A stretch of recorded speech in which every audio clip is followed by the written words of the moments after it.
आत्म अन्वेषण, आत्मचिंतन से ही होगा आत्म परिवर्तन।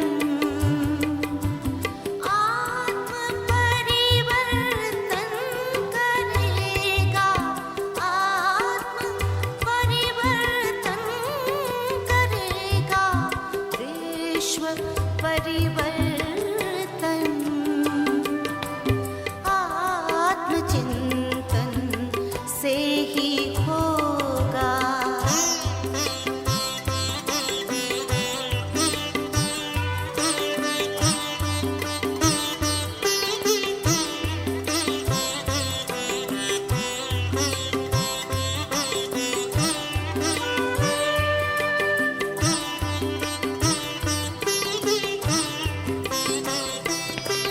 तन से न्यारी दिव्य प्यारी मैं सचेतन आत्मा, तन से न्यारी दिव्य प्यारी मैं सचेतन आत्मा, सर्व शक्तिवान शिव मेरे पिता परमात्मा, सर्व शक्तिवान शिव मेरे पिता परमात्मा, उनके निर्देशन में मेरा, उनके निर्देशन में मेरा तन पे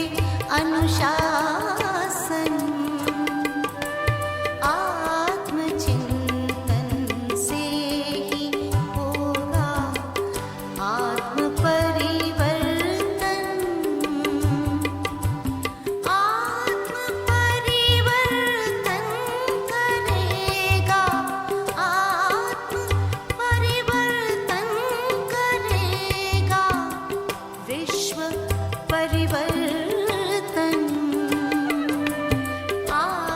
आत्मचिंतन से ही होगा।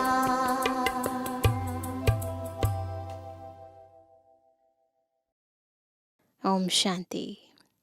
विदेही बाप हमें विदेही बनाने के लिए कल्प कल्प रूहानी हॉस्पिटल कम यूनिवर्सिटी खोलते हैं, ईश्वरीय विश्वविद्यालय जहाँ पढ़ाई भी पढ़ाई जाती है, जहाँ आत्मा का नेचर क्योर भी होता है। और क्योंकि फैमिली है तो यहाँ एवर हैप्पी कैसे रहें वो विभिन्न विधियाँ भी सिखाई जाती हैं। तो बाबा सुप्रीम सर्जन भी है, सुप्रीम टीचर भी है और पिता तो है ही। तो पिता बनकर कैसे बाबा हमारी पालना करते हैं, शिक्षक बनकर कैसे हमारे अंतर को ज्ञान रत्नों से सजाते हैं, सतगुरु बनकर कैसे हमें मुक्ति और जीवन मुक्ति की राह बताते हैं और हमें हमारे स्वधर्म में टिकाते हैं, विदेही बनाते हैं और घर ले जाते हैं। ये सारी बाबा की ईश्वरीय युक्तियाँ कैसे हमारे जीवन को बदलती हैं, आज हम ईश्वरीय महावाक्यों में समझेंगे। सुनते हैं बाबा के मधुर महावाक्य। अच्छा, 24 फरवरी 2025 बाबा के महावाक्य हैं। मीठे बच्चे, यह रूहानी हॉस्पिटल तुम्हें आधा कल्प के लिए एवर हेल्दी बनाने वाली है। यहाँ तुम देही अभिमानी होकर बैठो। सबसे इम्पॉर्टेंट बात है, जितना हम देही अभिमानी होकर बैठेंगे उतना हम आधा कल्प के लिए एवर हेल्दी बन जाएंगे। प्रश्न है, धंधा आदि करते भी कौन सा डायरेक्शन बुद्धि में याद रहना चाहिए? उत्तर है, बाप का डायरेक्शन है, तुम किसी साकार व आकार को याद नहीं करो। एक बाप की याद रहे तो विकर्म विनाश हो। इसमें कोई ये नहीं कह सकता कि फुर्सत नहीं। सब कुछ करते भी याद में रह सकते हो। दुनिया वालों को याद करते हैं ना, कर्मों को भी याद करते हैं, पैसे को भी याद करते हैं, संबंधों को याद कर सकते हैं, तो बाबा याद नहीं आ सकता। ओम शांति। मीठे मीठे रूहानी बच्चों प्रति बाप का गुड मॉर्निंग। गुड मॉर्निंग के बाद बच्चों को कहा जाता है क्या करो? बाप को याद करो। बुलाते भी हैं, हे पतित पावन, आकर पावन बनाओ। तो बाप पहले पहले ही कहते हैं रूहानी बाप को याद करो। रूहानी बाप तो सबका एक ही है। फादर को कभी सर्वव्यापी नहीं माना जाता है। तो जितना हो सके बच्चे पहले पहले बाप को याद करो। कोई भी साकार व आकार को याद नहीं करो सिवाय एक बाप के। यह तो बिल्कुल सहज है ना। मनुष्य कहते हैं हम बिज़ी रहते हैं, फुर्सत नहीं, परंतु इसमें तो फुर्सत सदैव है। बाप युक्ति बतलाते हैं। हम भी जानते हो, ये भी जानते हो, बाप को याद करने से ही हमारे पाप भस्म होंगे। जानते हैं ना सभी। रोज़ बाबा यही कहते हैं कि जितना तुम मुझे याद करोगे उतने विकर्म विनाश होंगे, उतने पाप दग्ध होंगे। मुख्य बात है यह, सबसे इम्पॉर्टेंट बात ही यही है।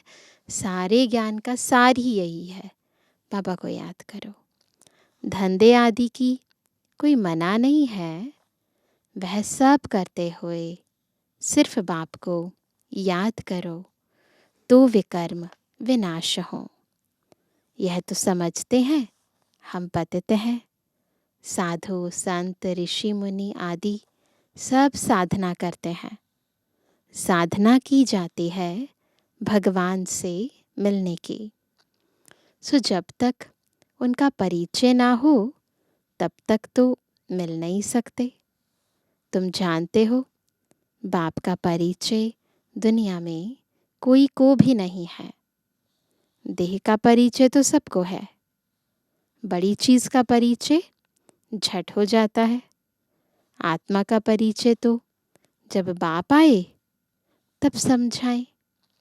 आत्मा और शरीर दो चीज़ें हैं। आत्मा एक स्टार है और बहुत सूक्ष्म है, उनको कोई देख नहीं सकते। तो यहाँ जब आकर बैठते हैं तो देही अभिमानी होकर बैठना है। यह भी एक हॉस्पिटल है ना, आधा कल्प के लिए एवर हेल्दी होने की। आत्मा तो है अविनाशी, कभी विनाश नहीं होती। आत्मा का ही सारा पाठ है। आत्मा कहती है मैं कभी विनाश को नहीं पाती हूँ। इतनी सब आत्माएं अविनाशी हैं, शरीर है विनाशी। अब तुम्हारी बुद्धि में यह बैठा हुआ है कि हम आत्मा अविनाशी हैं, हम 84 जन्म लेते हैं। यह ड्रामा है।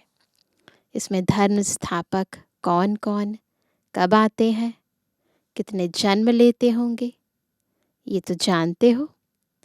84 जन्म जो गाए जाते हैं ज़रूर किसी एक धर्म के होंगे।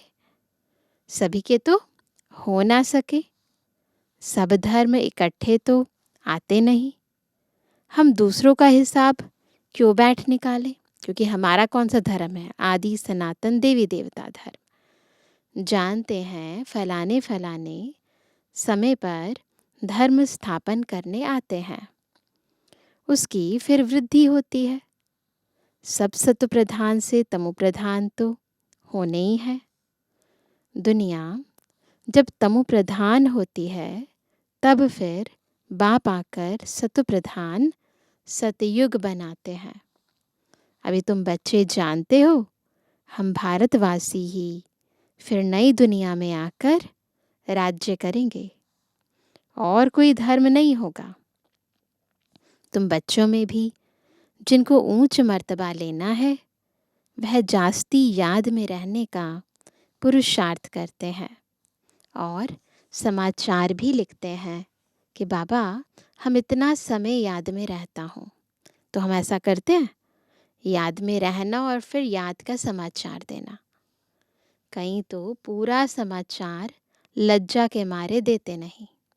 जो बाबा को चार्ट लिख कर देते हैं ना, तो उसी के लिए बाबा कह रहे हैं। समझते हैं बाबा क्या कहेंगे, परंतु मालूम तो पड़ता है ना। स्कूल में टीचर स्टूडेंट्स को कहेंगे ना कि तुम अगर पढ़ेंगे नहीं तो फेल हो जाएंगे। लौकिक माँ बाप भी बच्चों की पढ़ाई से समझ जाते हैं, यह तो बहुत बड़ा स्कूल है, यहाँ तो नंबरवार बिठाया नहीं जाता है। यहाँ नंबरवार बिठाते नहीं हैं, बुद्धि से समझा जाता है। नंबरवार तो होते ही है ना। अब बाबा अच्छे अच्छे बच्चों को कहाँ भेज देते हैं, वह फिर चले जाते हैं तो दूसरे लिखते हैं हमको महारथी चाहिए। तो ज़रूर समझते हैं वह हमसे होशियार नामी ग्रामी है। नंबरवार तो होते हैं ना। प्रदर्शनी में भी अनेक प्रकार के आते हैं, तो गाइड्स भी खड़े रहने चाहिए जांच करने के लिए। रिसीव करने वाले तो जानते हैं यह किस प्रकार का आदमी है। तो हर एक लेवल पर बाबा सेवा कैसे करनी है। प्रदर्शनी के लिए आते हैं तो जो रिसीव करेगा उसको पता होगा ये किस लेवल का व्यक्ति है, अकॉर्डिंगली उसको गाइड दिया जाएगा। तो उनको फिर इशारा करना चाहिए कि इनको तुम समझाओ। तुम भी समझ सकते हो। First grade, second grade, third grade सब है। यहाँ तो सबकी सर्विस करनी ही है। कोई बड़ा आदमी है तो ज़रूर बड़े आदमी की खातिरी तो सब करते ही हैं। ये कायदा है, ये एक रूल है ना। बाप अथवा टीचर बच्चों की क्लास में महिमा करते हैं, यह भी सबसे बड़ी खातिरी है। नाम निकालने वाले बच्चों की महिमा अथवा खातिरी की जाती है। यह फलाना धनवान है, रिलीजियस माइंडेड है, यह भी खातिरी है ना। कोई आता है उससे हम जब मिलाते हैं और फिर उसकी महिमा गाते हैं, तो ये भी तो खातिरी है ना। अब तुम यह जानते हो ऊंच ते ऊंच भगवान है। कहते भी हैं बरोबर ऊंच ते ऊंच है, परंतु फिर बोलो उनकी बायोग्राफी बताओ तो कह देंगे सर्वव्यापी है। ऐसे ही करते हैं ना दुनिया में, बस एकदम नीचे कर देते हैं। तो दुनिया वालों की कैसे खातिरी करनी है वो बाबा बता रहे हैं, लेकिन बाबा की खातिरी कैसे करते हैं बच्चे वो भी बता रहे हैं। अब तुम समझा सकते हो सबसे ऊंचे ते ऊंचे है भगवान। वह है मूल वतन वासी। सूक्ष्म वतन में है देवताएं, यहाँ रहते हैं मनुष्य। तो ऊंच ते ऊंच भगवान वह निराकार ठहरा। अभी तुम जानते हो हम जो हीरे मिसल थे सो फिर कौड़ी मिसल बन पड़े हैं। फिर भगवान को अपने से भी जास्ती नीचे ले गए हैं, पहचानते ही नहीं है। तुम भारतवासियों को ही पहचान मिलती है, फिर पहचान कम हो जाती है। अभी तुम बाप की पहचान सबको देते जाते हो। ढेरों को बाप की पहचान मिलेगी। तुम्हारा मुख्य चित्र है ही त्रिमूर्ति, गोला, झाड़। इनमें कितनी रोशनी है, ये कितना ज्ञान भरा हुआ है इन चित्रों के अंदर। यह तो कोई भी कहेंगे यह लक्ष्मी नारायण सतयुग के मालिक थे। अच्छा, सतयुग के आगे क्या था, उससे पहले क्या था, यह भी अभी तुम जानते हो। क्या है सतयुग से पहले? संगम युग। अभी है कलयुग का अंत और है भी प्रजा का प्रजा पर राज्य। अभी राजाई तो है नहीं। कितना फर्क है। सतयुग के आदि में राजाएं थे और अभी कलयुग में भी राजाएं हैं। भल कोई वह पावन नहीं है, परंतु कोई पैसा देकर भी टाइटल ले लेते हैं। तो पहले ब्रिटिश गवर्नमेंट के टाइम पर यही करते थे, पैसा देकर टाइटल ले लेते थे। महाराजा तो कोई है नहीं, टाइटल खरीद कर लेते हैं। जैसे पटियाला का महाराजा, जोधपुर बीकानेर का महाराजा, नाम तो लेते हैं ना, तो बस वो महाराजा का लक़ब लेने के लिए पैसा देते हैं। यह नाम अविनाशी चला आता है। पहले पवित्र महाराजाएं थे, है ना, अब है अपवित्र महाराजाएं। अक्षर चला आता है। इन लक्ष्मी नारायण के लिए कहेंगे, यह सतयुग के मालिक थे। किसने राज्य लिया? अभी तुम बच्चे जानते हो राजाई की स्थापना कैसे होती है। बाप कहते हैं, मैं तुमको अभी पढ़ाता हूँ 21 जन्मों के लिए। वह तो पढ़कर इसी जन्म में ही बैरिस्टर आदि बनते हैं। तुम अभी पढ़कर भविष्य महाराजा महारानी बनते हो। ड्रामा प्लान अनुसार नई दुनिया की स्थापना हो रही है। अभी है पुरानी दुनिया। भल कितने भी अच्छे अच्छे बड़े महल हैं, परंतु हीरे जवाहरातों के महल तो बनाने की कोई में ताकत नहीं है। ये केवल लक्ष्मी नारायण के महलों में लगते हैं, हीरे जवाहर इत्यादि। तो इतना बड़ा महल बनाना, और वो भी हीरे जवाहरातों से, इतनी ताकत किसी में नहीं है। सतयुग में यह सब हीरे जवाहरातों के महल बनाते हैं ना, बनाने में कोई देरी थोड़ी लगती है। यहाँ भी अर्थक्वेक आदि होती है तो बहुत कारीगर लगा देते हैं, 1-2 वर्ष में सारा शहर खड़ा कर देते हैं। नई दिल्ली बनाने में करके 8-10 वर्ष लगे, परंतु यहाँ के लेबर और वहाँ के लेबर्स में तो फर्क रहता है ना। आजकल तो नई नई इन्वेंशन भी निकालते रहते हैं।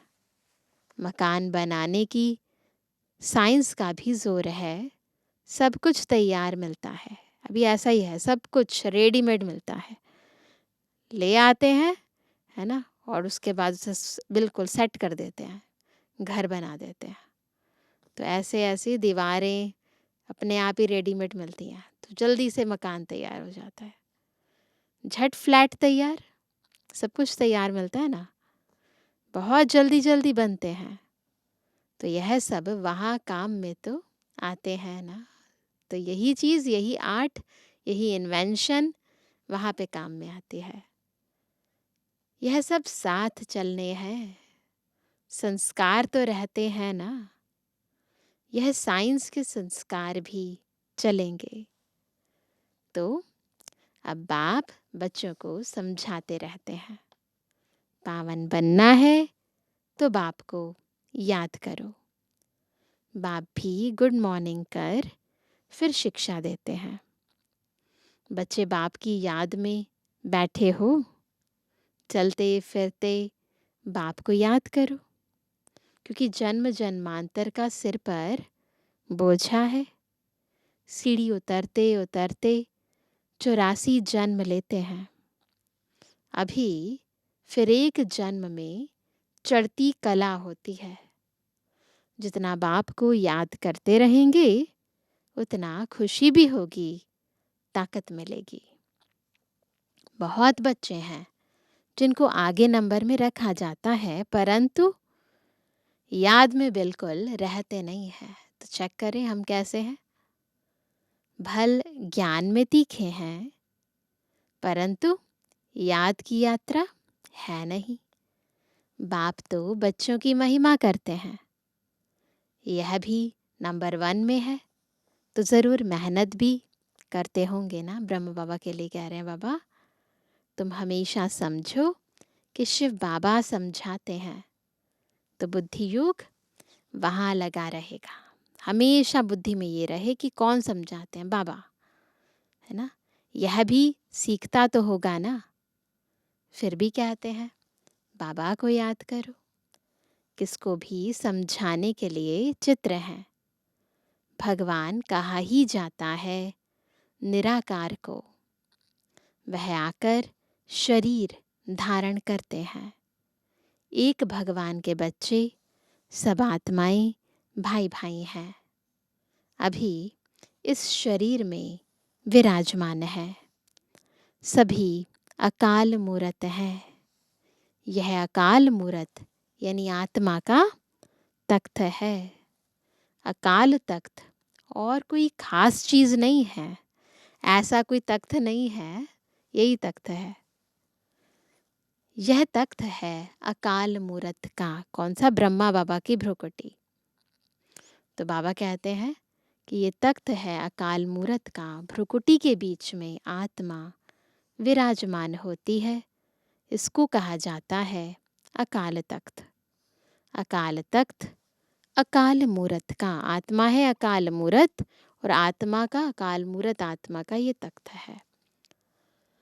आत्माएं सब अकाल हैं, काल नहीं खा सकता। कितनी अति सूक्ष्म है।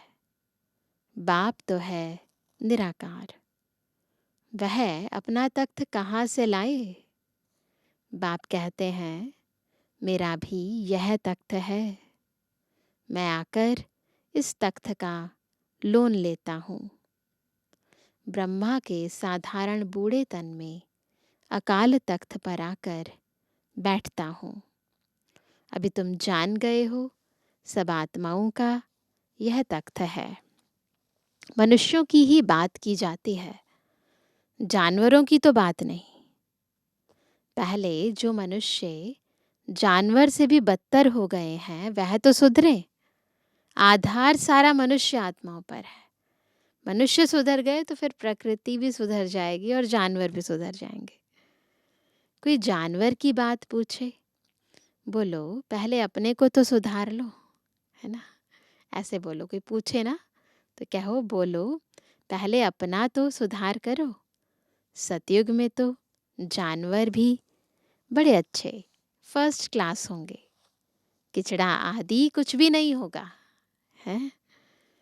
किंग के महल में कबूतर आदि का किचड़ा हो तो दंड डाल दे। यहाँ पर हो जाता है ना, कितना कबूतर गंदगी करते हैं। जरा भी किचड़ा नहीं, वहाँ नहीं होता। वहाँ बड़ी खबरदारी रहती है। पहरे पर रहते हैं, कभी कोई जानवर आदि अंदर घुस ना सके। बड़ी सफाई रहती है। लक्ष्मी नारायण के मंदिर में भी कितनी सफाई रहती है। शंकर पार्वती के मंदिर में कबूतर भी दिखाते हैं, तो जरूर मंदिर को भी खराब करते होंगे। शास्त्रों में तो बहुत दंत कथाएं लिख दी हैं। दिखाते हैं ना अमरनाथ की गुफा पर, है ना। तो शिव परमात्मा ने, वो तो शंकर के रूप में दिखाते हैं ना, पार्वती को कथा सुनाई, पार्वती सो गई और कबूतर ने सुन लिया।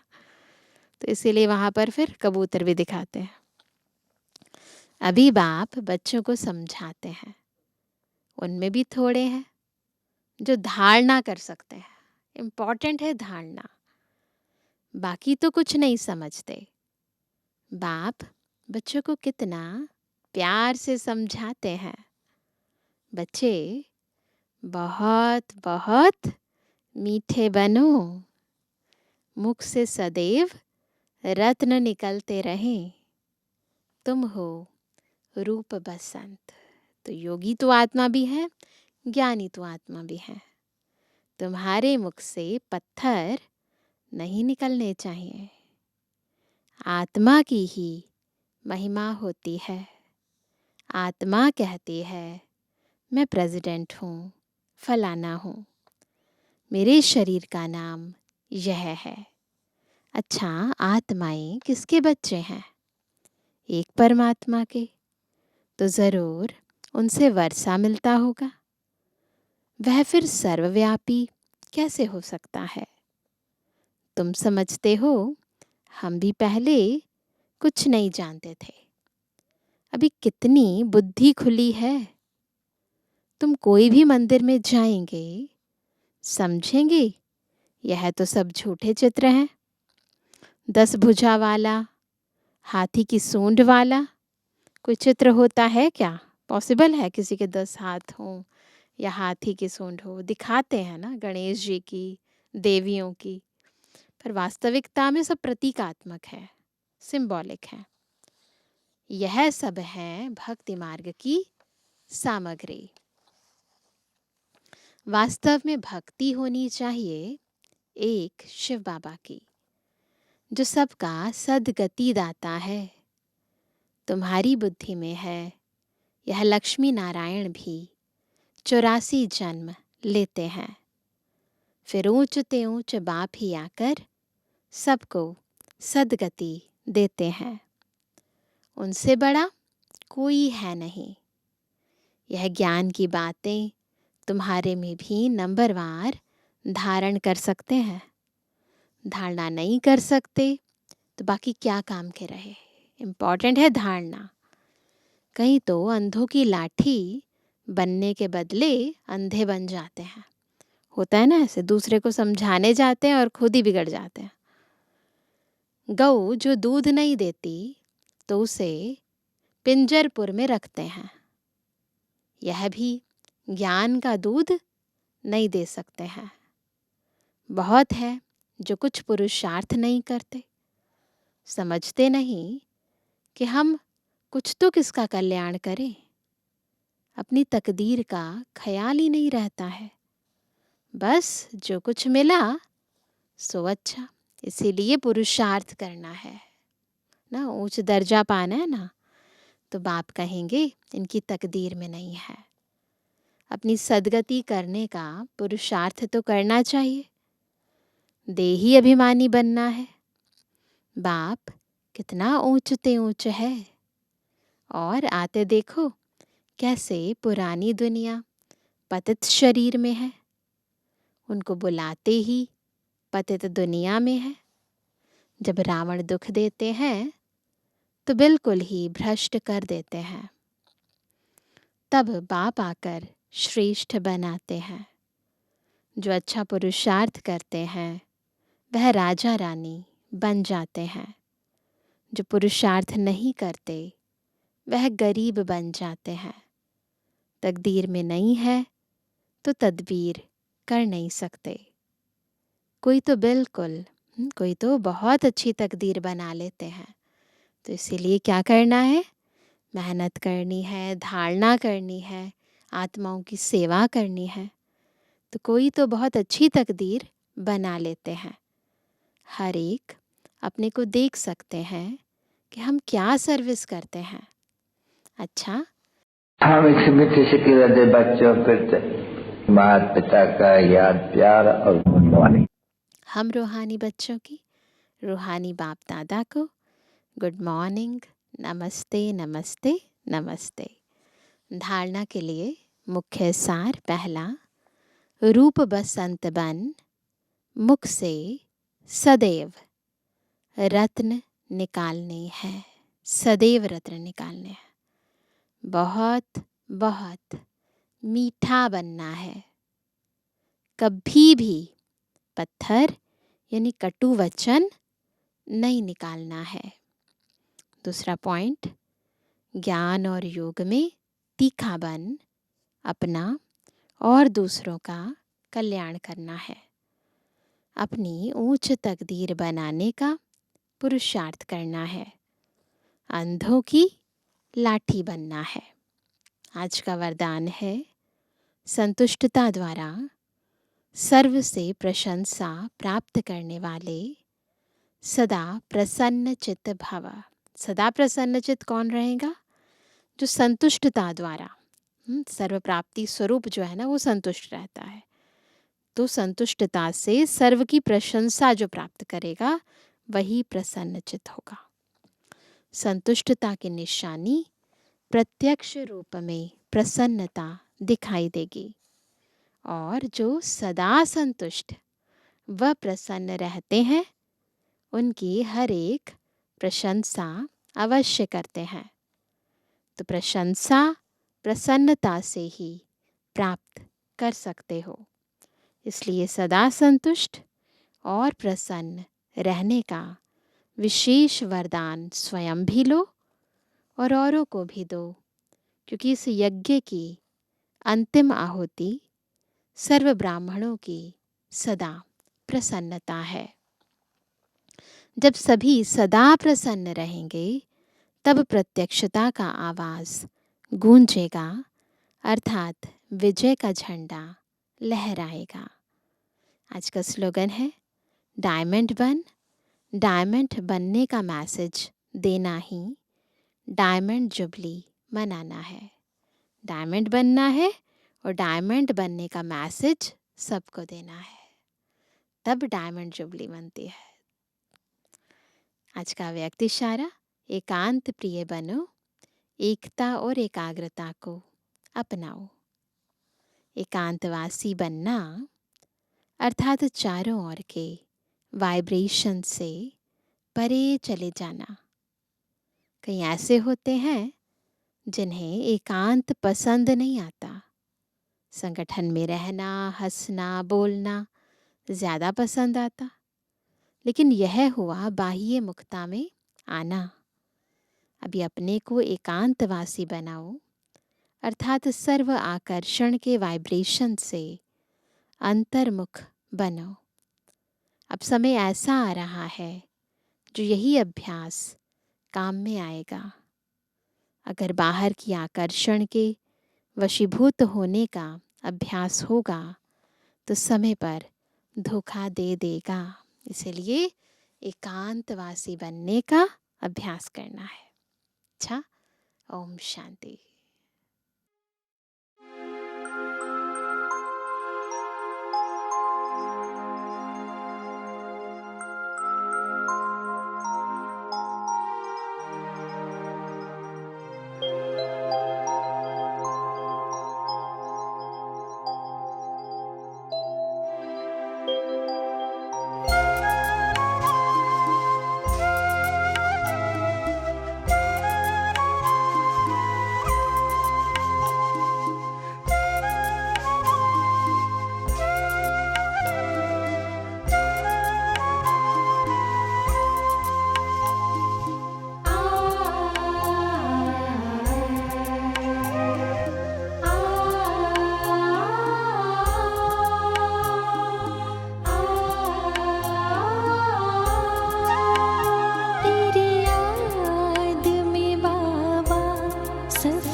दिल में सुंदर साज बजे, दिल में सुंदर साज बजे, ये गीत गुनगुना कर तेरी याद में बाबा सफल हुए, सफलता का वरदान पाकर तेरी याद में बाबा।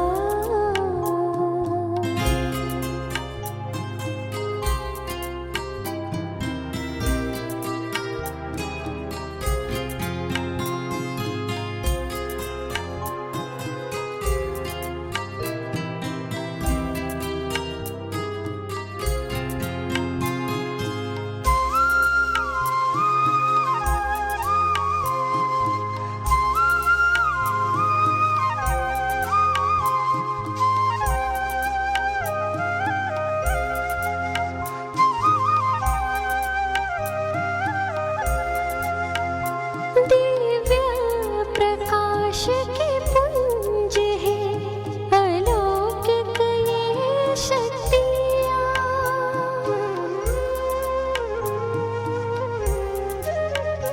दिव्य प्रकाश के पुंज है अलौकिक ये शक्तियाँ, श्रेष्ठ करम दिव्य चलन से रचते नई दुनिया।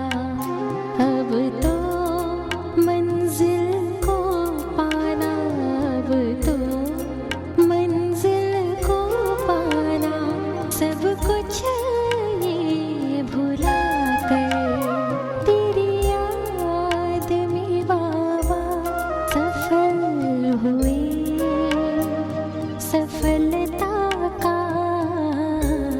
वरदान पाकर तेरी याद में बाबा सफल हुए, सफलता का वरदान पाकर। आनंद है सुख चैन है, आनंद है सुख चैन है, तेरी मधुर धुन गाकर तेरी याद में बाबा सफल हुए, सफलता का वरदान पाकर तेरी याद में बाबा सफल हुए, सफलता का वरदान